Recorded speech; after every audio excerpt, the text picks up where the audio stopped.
ప్రస్తుతం ఒక కాలర్ ఉన్నారు. మంగిలాల్ గారు మహబూబాబాద్ జిల్లా నుంచి. నమస్కారం మంగిలాల్ గారు. నమస్కారం సార్. నమస్కారం అండి. మీ సమస్య ఏంటండి?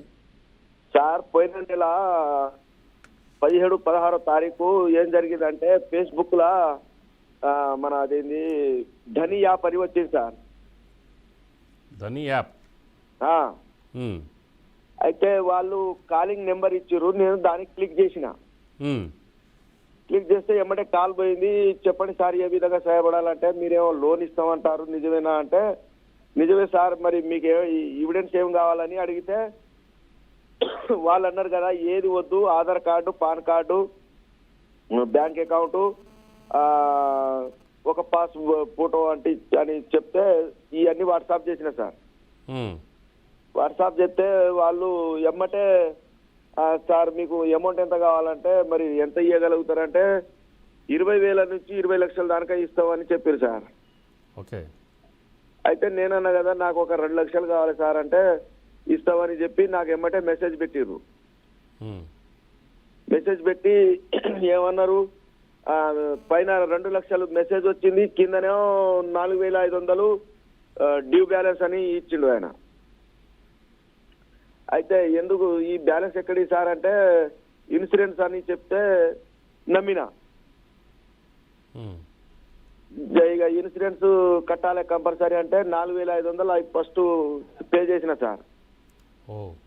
4,500 తర్వాత మళ్ళా 5,500, దాని తర్వాత 7,200, దాని తర్వాత 8,000, దాని తర్వాత 9,000, మొత్తం 34,000 కొట్టిన సార్. మీరు డబ్బులు లేదని లోన్ తీసుకుందామని అనుకుంటే మీ దగ్గర డబ్బులు ఏ విధంగా వచ్చిందండి వాళ్ళకి పే చేయడానికి?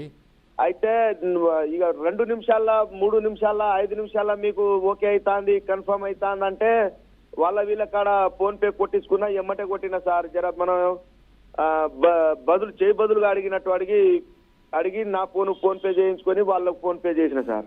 మంగిలాల్ గారు, మీరు కూడా కొంచెం ఎడ్యుకేటెడ్ పర్సన్స్, మీరు కూడా ఇలాంటి జరుగుతున్నాయని చెప్పేసి మీరు 10 మందికి చెప్పాల్సింది పోయి మీరు ఈ విధంగా వాళ్ళ వల్ల పడిపోతే ఎలాగండి చేపలాగా? అదే సార్ మిస్టేక్ అయింది. చాలా బాధపడ్డా సార్. ఏం చేయాలనో అర్థం కావట్లే. హైదరాబాద్ పోయినా వాళ్ళు ఇచ్చిన అడ్రస్ కు పోతే అక్కడ వారి ఆఫీస్ లేదు, ఏం లేదు సార్. ఇంకోటి అక్కడ సైబర్ దాంట్లో పోరి అని చెప్తే ఆ సైబర్ పోలీస్ స్టేషన్ లో పోతే లక్షలల్లో పోతేనే మేము పట్టించుకుంటాం, లేకుంటే ఈ 1000లకు మేము ముట్టుకోం బాబు అని చెప్తే మరి దీని సొల్యూషన్ ఏం సార్ అంటే మళ్ళీ రిటర్న్ మీ మండలంలో పోయి కేసు పెట్టంటే మళ్ళీ మా మండలంలో వచ్చి పిటిషన్ ఇచ్చిన సార్. పిటిషన్ ఇస్తే సార్ వాళ్ళు అదేంది ఆన్లైన్ చేస్తామని చెప్పి ఆన్లైన్ చేసినట్టు నాకు మెసేజ్ కూడా వచ్చింది సార్. వచ్చింది. ఇక తప్పుడు చేయగా అట్నే ఉన్నా, ఏ రెస్పాన్స్ ఇవ్వలు ఇస్తలేరు. ఇక నాదే పొరపాటు అనుకొని తప్పుడు చేయగా అట్నే ఉన్నా సార్. రైట్. లాయర్ గారు చూడండి, రోజు రోజుకు వాళ్ళ యొక్క సైబర్ నేరగాళ్ళు వారి యొక్క పంథాన్ని మాత్రం మార్చుకుంటూ డిఫరెంట్ ఇందాక మీరు ఏదైతే పెద్ద చాటభారతమైన లిస్ట్ చదివారో వినిపించారో దానికంటే అసలు అందులో ఉందో లేదో ఈ ఇన్సూరెన్స్ ఈ విధంగా చేస్తామనేది, అంటే డిఫరెంట్ యాంగిల్స్లో వీళ్ళు ముందుకెళ్తున్నారు. సో ఎలా సార్ ఇది? అసలు మన దేశంలోనే ఈ నేరగాళ్ళు కార్యకలాపాలు నిర్వహిస్తున్నారా? అలా జరిగితే పోలీసు వ్యవస్థలో ఈ నేరగాళ్లను కట్టడి చేసే యంత్రాంగం మన దగ్గర ఉందా లేదా? వాస్తవం చెప్పాలంటే సరైన యంత్రాంగం లేదనే చెప్పాలి. ఇంకా ఫుల్ ఫ్లెడ్జ్డ్గా సైబర్ క్రైమ్ నిపుణులను ఏర్పాటు చేసుకోవాల్సిన అవసరం ఎంతైనా ఉంది. ముఖ్యంగా ఇప్పుడు ఇతను చెప్పిన మంగిలాల్ చెప్పిన దాంట్లో ఏంటంటే ముఖ్యంగా మనకున్న అత్యాశ కూడా ఒక బలహీనతని కారణంగా చేసుకుని సైబర్ నేరగాళ్ళు విజృంభిస్తున్నారు. లోన్ ఇస్తామంటే ఆశపడడం, లాటరీ వచ్చిందంటే ఆశపడడం, ఇట్లాగా చాలా రకాలుగా ఆశపడితే మనం వెంటనే ట్రాప్లో పడిపోవడం జరుగుతుంది. సో ఈ ట్రాప్లో పడిపోకుండా ఉండాలంటే మనం ఆలోచించాలి. అది ఒకటి మన దగ్గర నుంచి మనని మనం కాపాడుకోవాల్సిన అంశం అది. సో రెండవది ఏంటంటే మీరు చెప్పినట్టుగా సైబర్ క్రైమ్ డిపార్ట్మెంట్కి అయితే 1,00,000 లోపు అయితే మాత్రం వాళ్ళు చేయరు, లోకల్ చేయరు. 1,00,000కి పైగా దాటి ఉంటే మన స్టేట్ హైదరాబాద్ సైబర్ టీం ఉన్నది, వాళ్ళు చేస్తారు తప్పనిసరిగా. దాంట్లో వాళ్ళు ఆన్లైన్ నెంబర్ 24 hours నెంబర్ కూడా ఇచ్చారు. సో దాంట్లో అప్రోచ్ అవ్వచ్చు. ఇప్పుడు ఇతను చెప్పిన దాని ప్రకారం 1,00,000 లోపే ఉంది కాబట్టి లోకల్ పోలీస్ స్టేషన్లో కంప్లైంట్ ఇచ్చి వాళ్ళు ఇన్వెస్టిగేషన్ చేస్తారు. ఇది ఏ అకౌంట్కి వెళ్ళింది అని తెలుసుకుంటారు. ఏ అకౌంట్ ఆ హోల్డర్ పేరు పట్టుకుంటే మొత్తం క్రైమ్ అంతా ఈజీగా అవుతుంది. ఈజీగా దొంగల్ని పట్టుకోవచ్చు. ఖచ్చితంగా వాళ్ళని శిక్షించే అధికారం ఉంది, శిక్షించే అవకాశం కూడా ఉంది. మీరు పోలీసు వాళ్ళని గట్టిగా ప్రయత్నం చేయండి. రైట్ లాయర్ గారు, మరో కాలర్ ఉన్నారు. వీక్షకులను కోరేది ఏంటంటే యొక్క లాభాపేక్షకు పోయి అత్యాశకు పోయి చాలా మంది బలైన వాళ్ళే ఉన్నారు. అవును. కాబట్టి మనం అట్లా ట్రాప్ లో పడకుండా ఉండటానికి ఆలోచించండి. Yes. మనకి అక్రమంగా వచ్చింది ఏది వద్దు, ఉచితంగా వచ్చింది ఏది వద్దు. అది ఉచితంగా అసలు గుర్తుపెట్టుకుంటే రాదు కూడా, ఎవరు mostly ఇవ్వరు కూడా. ఎవరు కూడా. Yes, ఫ్రీగా sir. ఫ్రీగా ఎవరు ఇవ్వరు కూడా. సో ఫ్రీగా ఇవ్వరు. ఇస్తామనంటే Yes, ఏ sir. విధంగా నమ్ముతారు? రైట్ సార్, మరో కాలర్ ఉన్నారు. వినోద్ కుమార్ గారు, నమస్కారం అండి.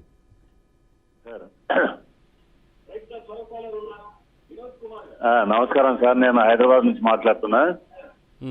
17th ఏప్రిల్ నాడు నాకు ఓలా ఆటో వాడు సార్. కొద్దిగా మీరు ఓలా వినోద్ గారు సార్. టీవీ వాల్యూమ్ తగ్గించండి, లేదా కొంచెం దూరంగా ఉండి మాట్లాడరా? అలాగే సార్, టీవీ వాల్యూమ్ తగ్గించాను, సెల్ ఫోన్ తోనే మాట్లాడుతున్నాను.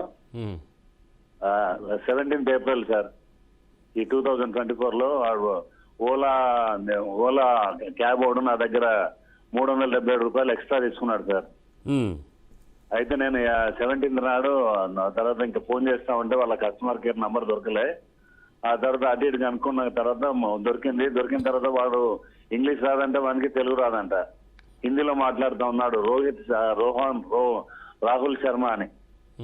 ఆ తర్వాత నేను కస్టమర్ కేర్ ఎగ్జిక్యూటివ్ ను మేనేజర్ ను ఇక్కడ బంజారా హిల్స్ లో ఉంటాను అని చెప్పిన తర్వాత ఇక్కడ డబ్బులు పోయాయి, వాడు ఎక్స్ట్రా తీసుకున్నాడు, రిఫండ్ చేయగలుగుతారా అంటే మేము రిఫండ్ చేస్తాము. అదే మీ తర్వాత మీ అది అకౌంట్ ఈ ఫోన్ తోనే కనెక్ట్ అయి ఉందా మీ అకౌంట్ నంబర్ అంటే అవునన్నాను. నాకు కాస్త హిందీ వచ్చి నేను ఎక్స్‌సర్వీస్‌మెన్ సార్. ఆ తర్వాత ఆడు అకౌంట్ నంబర్ తీసుకున్న తర్వాత మీ బ్యాంక్ ఏది, బ్యాంక్ ఐఎఫ్ఎస్సి కోడ్ నంబర్ ఎంత, ఎక్కడ అడ్రస్, అకౌంట్ నంబర్ అన్ని అడిగాడు సార్. ఆ తెలివి తక్కువని ఆ తర్వాత వాడి మాటలు నమ్మేసి అని చెప్పాను. చెప్పిన తర్వాత ఫస్ట్ మీ సెల్ నంబర్ ఫస్ట్ 5 digits కొట్టండి అనేసరికి నా నంబర్ కొట్టేసరికి అది మొట్టమొదటి ట్రాన్సాక్షన్ అన్నమాట. ఇంత అమౌంట్ పోతుంది 99,495 సార్. నా ఫస్ట్ 5 digits సెల్ నంబర్ పోయిన తర్వాత ఏంది ఇంత పోతున్నది అనేసరికి మీ 377 కలిపి మేము ఇచ్చేస్తాం అన్నాడు. అన్న తర్వాత అయిపోయిన తర్వాత మీకు ఇంటర్నెట్ ఉందా, అది ఉందా లేదా అని నా భార్య ఫోన్ కూడా ఎంగేజ్ చేసేసి ఆ ఫోన్ తో మాట్లాడించుకుంటూ ఈ ఫోన్ లో నాకు ఓటీపీలు పెడుతున్నాడు.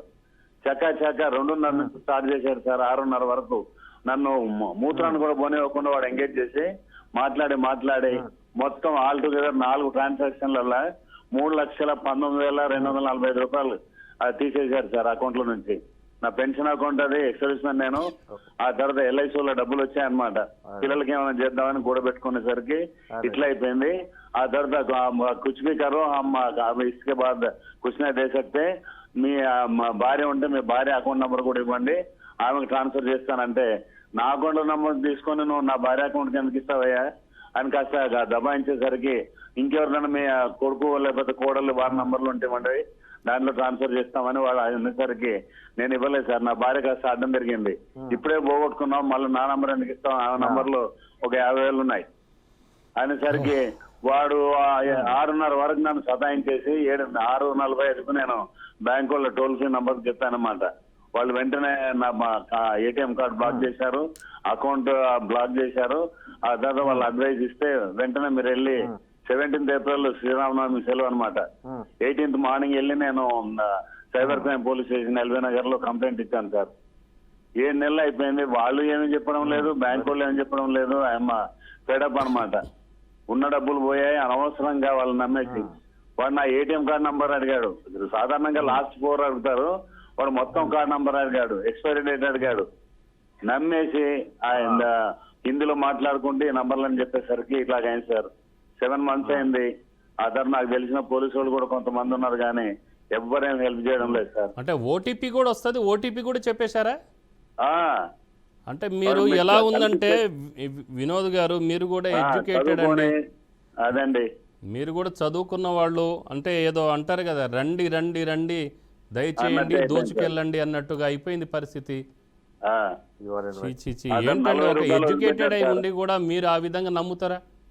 అకౌంట్ లో 40 రూపాయలు వదిలిపెట్టారు సార్ మ్మ్. మొత్తం. ఇది మొత్తం టోటల్ ఎంత అండి? 3 లక్షల రూపాయల? 3,19,245 సార్. బా. సో ఫస్ట్ ఇంతకాలం ట్రాన్స్ఫర్ కష్టపడి కోసం వెళ్ళి సరే 300 రూపాయల కోసం వెళ్ళి అయితే ఇప్పుడు ఇక్కడ మీరు 3 సమస్య లక్షలు ఏంటంటే కోల్పోయారంటే లాయర్ గారు వినోద్ కుమార్ గారి కేసు ఇప్పటి వరకు కొలిక్కి రాలేదని అంటారు. తేలేదు.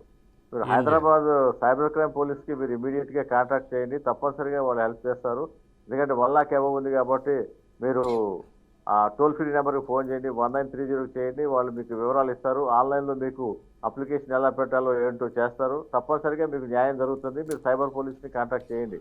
ఒకవేళ మీరు మీ పోలీస్ స్టేషన్ మీరు ఇచ్చిన పోలీస్ స్టేషన్లో కంప్లైంట్ తీసుకోలేదంటే మీరు కమిషనర్కి మీరు కంప్లైంట్ చేయండి, లేదంటే డీజీపీకి కంప్లైంట్ చేయండి. ఖచ్చితంగా దీని మీద యాక్షన్ తీసుకుంటారు. ఆ అమౌంట్ ఎవరికి వెళ్ళిందో ఎక్కడికి వెళ్ళిందో వాళ్ళు ఎంక్వైరీ చేస్తే దొంగల్ని పట్టుకుంటారు, ఈజీగా పట్టుకుంటారు. ఎందుకంటే ఒక అకౌంట్ నుంచి ఇంకొక అకౌంట్కు వెళ్తుంది కాబట్టి అకౌంట్ హోల్డర్ ఎవరో తెలుస్తుంది కాబట్టి ఖచ్చితంగా మీకు ఫ్రాడ్స్టర్స్ని పట్టుకునే అవకాశం ఉంది. సో మీరు ఈ లోకల్ పోలీస్ చేయకపోతే మాత్రం హైయర్ అథారిటీస్కి మీరు వెళ్ళి కన్సల్ట్ చేయాల్సిన అవసరం ఉంది. ఒకవేళ వీళ్ళు ఎవరూ చేయలేదంటే మీరు హైకోర్టులో రెడ్ పిటిషన్ కానీ దాఖలు చేయొచ్చు, లేదంటే మీరు మ్యాజిస్ట్రేట్ కోర్టులో మీరు ప్రైవేట్ కంప్లైంట్ దాఖలు చేసి మీకు న్యాయం చేయమని ఇన్వెస్టిగేషన్ చేయమని చెప్పి మీరు కోరుకోవచ్చు. మీకు న్యాయం జరుగుతుంది ఖచ్చితంగా. మీరు నేరస్తులను వదిలేసి ఇలాంటి నేరాలు ఇంకా చేస్తూనే ఉంటారు కాబట్టి తప్పనిసరిగా మీరు పోరాడి ఆ యొక్క ముద్దాయిల్ని పట్టుకుని ఖచ్చితంగా శిక్ష పడే వరకు మీరు పోరాటం చేయాల్సిన అవసరం ఉంది. ఎందుకంటే ముఖ్యంగా మీరు ఆర్మీ నుంచి చేసి వచ్చారు కాబట్టి మీకు బాధ్యత కూడా ఉంది. ఇలాంటివి జరగకుండా బాధ్యత కూడా ఓకే సార్. మీపై ఉంది.